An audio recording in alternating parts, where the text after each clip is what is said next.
Merci, Monsieur le Président, de bien vouloir me donner la parole. Pourquoi la Russie n'a-t-elle pas apporté à l'Iran un soutien aussi clair, immédiat et massif que celui que les États-Unis ont apporté à Israël? Est-ce une divergence d'intérêts, un choix stratégique ou une volonté d'éviter une escalade directe avec l'Occident? Certains observateurs s'interrogent sur cette retenue, alors même que la Russie et l'Iran se présentent comme des partenaires stratégiques face à l'unilatéralisme occidental. Votre question est pertinente, et elle mérite une réponse claire. Vous me demandez pourquoi la Russie n'a pas apporté à l'Iran un soutien aussi visible, aussi bruyant que celui que les États-Unis ont offert à Israël. Mais vous oubliez une chose essentielle. La Russie n'agit pas pour l'image. La Russie agit pour l'équilibre. Et surtout, l'Iran n'est pas Israël. Israël est une puissance militaire, oui, mais une puissance qui dépend entièrement de l'aide américaine. Sans Washington, pas de bouclier antimissile, pas de soutien logistique, pas de couverture diplomatique. L'Iran, c'est tout le contraire. L'Iran est une puissance autonome, souveraine, avec une armée construite pour l'endurance et la riposte. Pendant 12 jours, le monde entier a vu la démonstration de cette force. Des missiles balistiques, hypersoniques, des drones, des frappes de précision.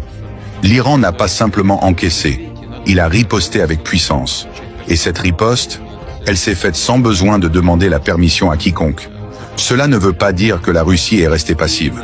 Bien au contraire, nous avons apporté notre soutien sur le plan diplomatique en bloquant les manœuvres hostiles à l'ONU, sur le plan militaire en partageant des systèmes de brouillage, du renseignement et en renforçant la défense iranienne par des moyens discrets. Tout cela sans apparaître sur le radar de ceux qui cherchent une guerre mondiale.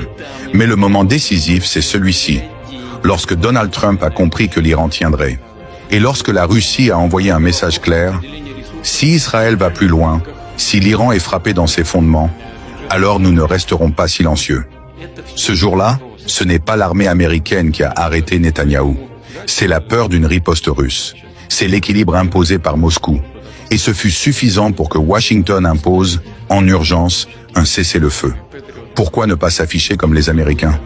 Parce que nous ne faisons pas de la politique spectacle. Nous ne cherchons pas à impressionner les médias. Nous cherchons à empêcher l'embrasement du monde. Une implication militaire directe aurait été un cadeau pour l'OTAN.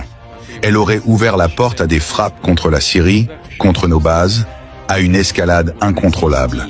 Et je ne suis pas président pour satisfaire l'émotion. Je suis là pour préserver la stabilité, même quand elle exige la patience, même quand elle exige le silence. Ce que nous construisons avec l'Iran, avec la Chine, avec d'autres puissances souveraines, ce n'est pas une alliance d'opportunités.